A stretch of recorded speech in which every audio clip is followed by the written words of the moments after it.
Merci beaucoup, Monsieur le Président de l'Assemblée nationale. Balaa may aborder la question de l'honorable Ayib Daffé, je vais compléter ma réponse à l'honorable député de M. Abdou Karim Sall. Toujours dans le registre des contre-vérités. Vous dites que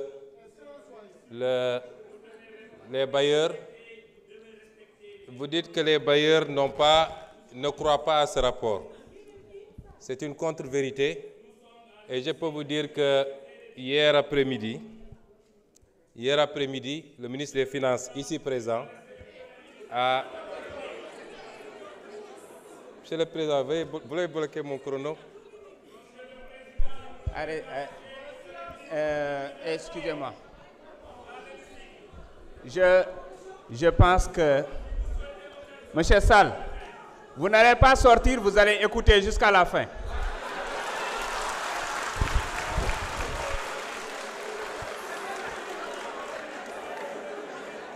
Vous savez, Monsieur Sall, à travers vous, c'est toute votre famille politique qui passe tout son temps dans les médias à désinformer que je veux répondre. Ils auraient dû être là.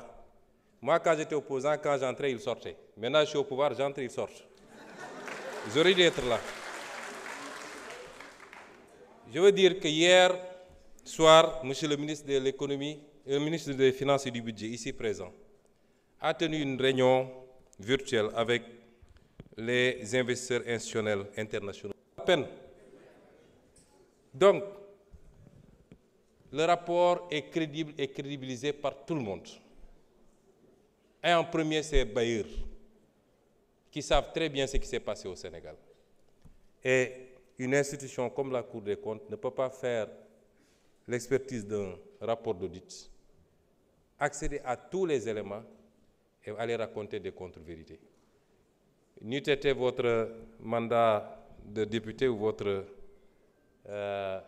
immunité, vous auriez pu être convoqué pour ça. Parce que c'est une attente contre les... Oui, si vous voulez, vous considérez ça comme une menace, parce que vous devez être menacé. L'APR et tous ceux qui sont avec, vous devez être menacés. On vous a laissé trop de liberté.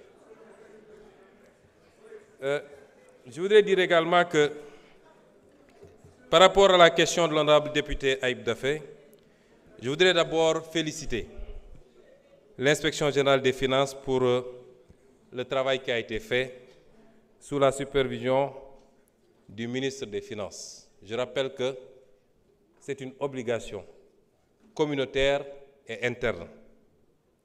lorsqu'un nouveau régime arrive, de faire ce travail. Je voudrais me réjouir également de la qualité du rapport de la Cour des comptes. Ça a été lent, mais ça en valait la peine. Je voudrais ici m'incliner et rendre hommage à tous les patriotes de ce pays. Je voudrais leur rendre hommage. Qui se sont battus pour qu'on en arrive à ça. Ce n'est pas gratuit. Je veux leur rendre un hommage et leur dire qu'ils doivent être fiers de ce qu'ils ont accompli. Peut-être ampleur bi la ñu xalaatul woon. 2018 en pré-campagne à Paris waxoon naa Sénégalais ni réew mi fi ñu toll ak ni ñuy endetté réew mi même 2024 bu ñu juumee ba jox Macky Sall beneen mandat même 2024 ki fiy toog boo moytul juróomi at yëpp fay bor la koy def 2018 laa ko waxoon. Fii Assemblée nationale ñaata yoon laa fi taxaw Amadou Ba ministre des Finances Abdoulaye Daouda Diallo may leen tous vos chiffres sont faux wax leen Sénégalais yi dëgg ñaata yoon lañ ko wax fii tey lan moo feeñ kon lii bettuñu li ñu doon alerter Sénégalais yi yéen bëgg ngeen ñu gaaw dépasser étape bi ñu suul ko bu ci kenn waxati déet dañ ci wax lan moo andi lii mooy état buy dund lu ëpp mën-mënam mooy état bu yàkkamti état boo xam ne obsession am yépp mooy prochain mandat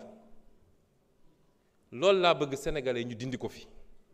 sama déclaration politique générale bi ma def fii dama leen annoncé woon 7 ruptures bokk na ci la seconde rupture, celle du passage d'une logique d'urgence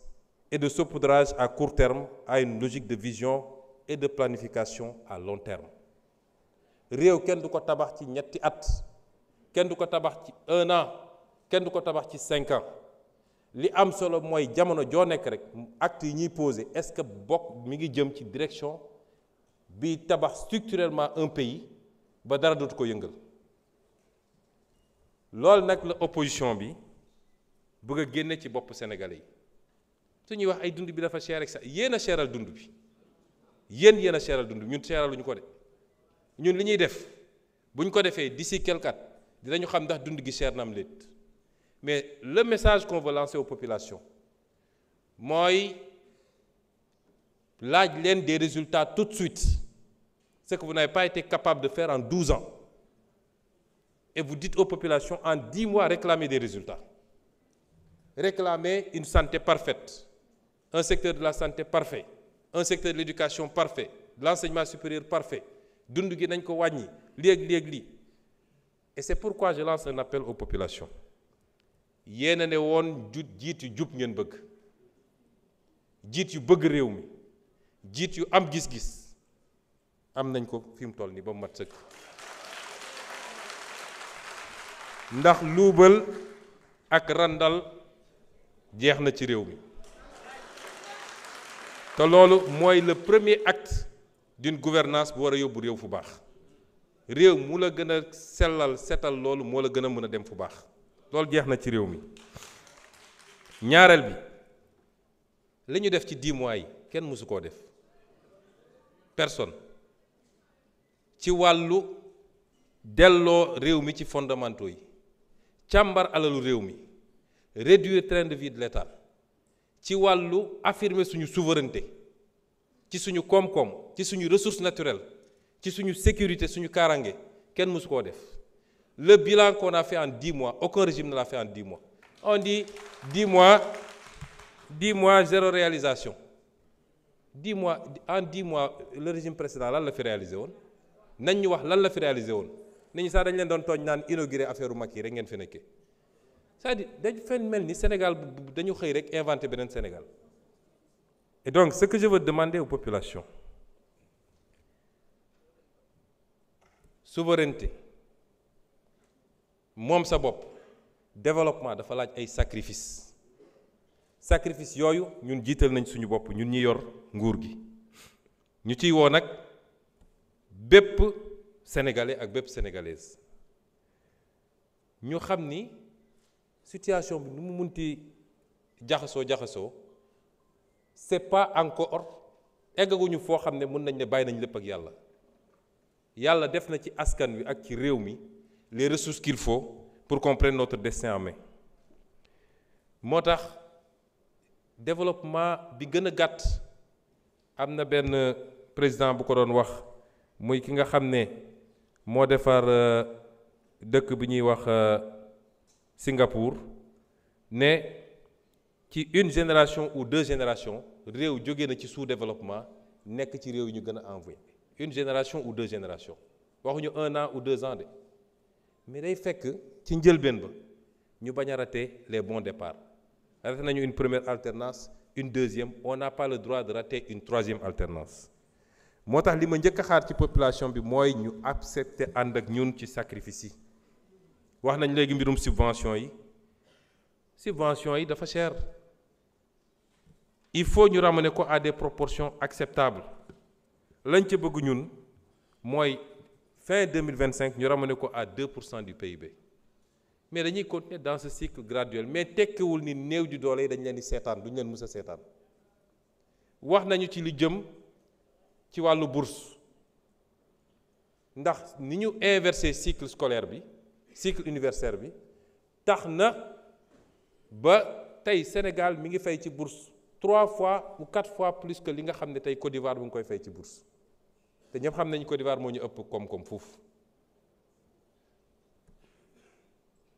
loi de finances 2025 bi projeté nañu bloquer l'enveloppe à 80 milliards là où la Côte d'Ivoire est à 25 milliards de bourses enveloppe li koy andi mooy ñu rationaliser léeg-léeg ñu attaqué ministre de l'enseignement supérieur dañ koy tooñ rek yu bëri pour ne pas dire presque lépp c'est pas lui mais tey mën nga am étudiant bu inscrit tey au mois d'octobre ne fay leen ma sama 10 mois tout de suite parce que c'est l'année scolaire c'est l'année universitaire yooyu il faut ñu accepter ni réew mënul doxee ci noonu sans compter les disparités yi am ak yeneen parce que baykat yaa ngi fi sàmmkat yaa ngi fi ñeneen ak ñeneen a ngi fi il faut ñu dégager des marges pour pouvoir toucher l'économie réelle gis nga lii gars yi def ñun mën nañ ko def mënoon nañ ne 5 ans dafa gàtt ñu fàttaliku premier alternance 7 ans la ñu amoon deuxième 7 ans ñun 5 ans la ñu am seen premier mandat 7 ans la woon ñun 5 ans la ñu am mënoon nañ ne 5 ans dafa gàtt suñu bëggee Sénégalais renouveler nous confiance qu'est-ce qu'on va faire nañu nëbb chiffres yi comme ñoom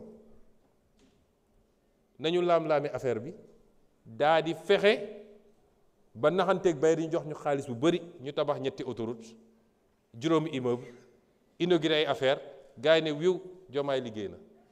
mais ban impact la am ci économie ak lan la bàyyi fii ci bor ak ci déficit. Nous avons fait les choix exactement contraires à vous parce que nous ne pensons pas au prochain mandat, nous pensons à la prochaine génération. Loolu mooy suñu différence. Et à partir de ce moment, nous appelons tous les Sénégalais à ne pas suivre les sirènes de ceux qui ont détruit ce pays. Il ne faut pas suivre ces sirènes. Am ngeen li ngeen doon ñaan yàlla nañu ànd parce que jiit mu baax te amul une masse critique de Sénégalais qui comprennent et qui l'accompagnent mënul am résultat. Particulièrement la jeunesse parce que toute la contre-communication mooy fexe ba nërmal xelu jeunesse yi yéen a leen faloon ñi ngi nii defuñu dara ñun on s'est inscrit avec vous dans un agenda. Est-ce que bi ñu toogee léegi les actes qu'on pose sont conformes ou pas? Jugez-le ñu par rapport à ça. Ndax suñu waxu démb wute naag suñu jëfu tey jugez-nous par rapport à ça. Mais bu leen nangu ñi yàq réew mi yàq ko yaxet tey ci bëri ci ñoom waroon taxaw di jàkkaarloo di layoo war leen wax naka la ñu war a doxalee réew mi ci les 20 prochaines années buñ ko defee rek njaaxum am ba tax nag may rassurer nag Sénégalais yépp parce que nous avons des choix à faire. Ce que nous avons fait yàlla dafa bëgg Sénégal en 2024 parce que ñii bu ñu toogoon dañuy xëy rek ñu ne Sénégal banqueroute na comme li xewoon Grèce li xewoon Argentine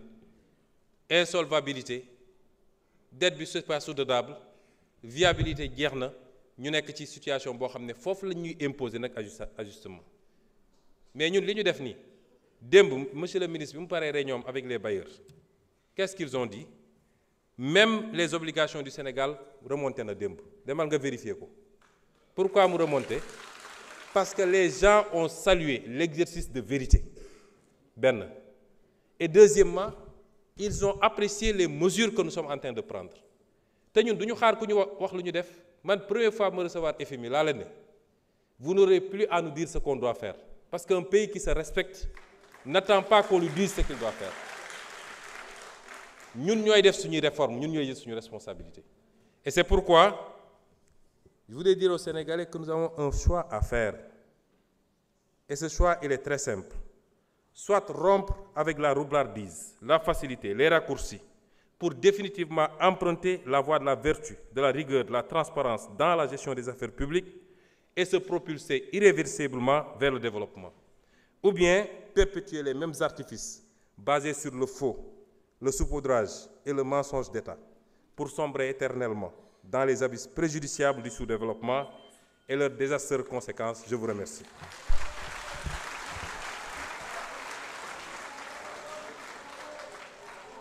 jërëjëf njiitu jawriñ yi Ousmane Sonko mbokk yi waxtu yi nga xam ne moom la ñu cërale woon waxtaan wi jeex na yegg nañu ci cëppaandaw gi balaa may yëkkati séance bi dina wax ni dinañu dellu siwaat fii le 10 mars incha allah pour xool projet de loi boobu nga xam ni mooy jox cër président de la république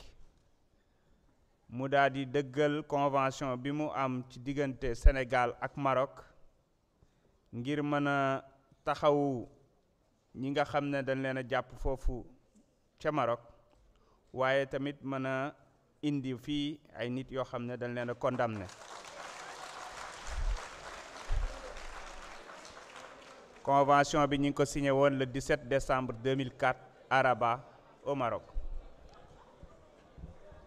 kon mbokk yi mbir mi jeex na amul benn observation noonu lañ ko tëralee yëkkati nañu séance bi salaamaaleykum wa rahmatullah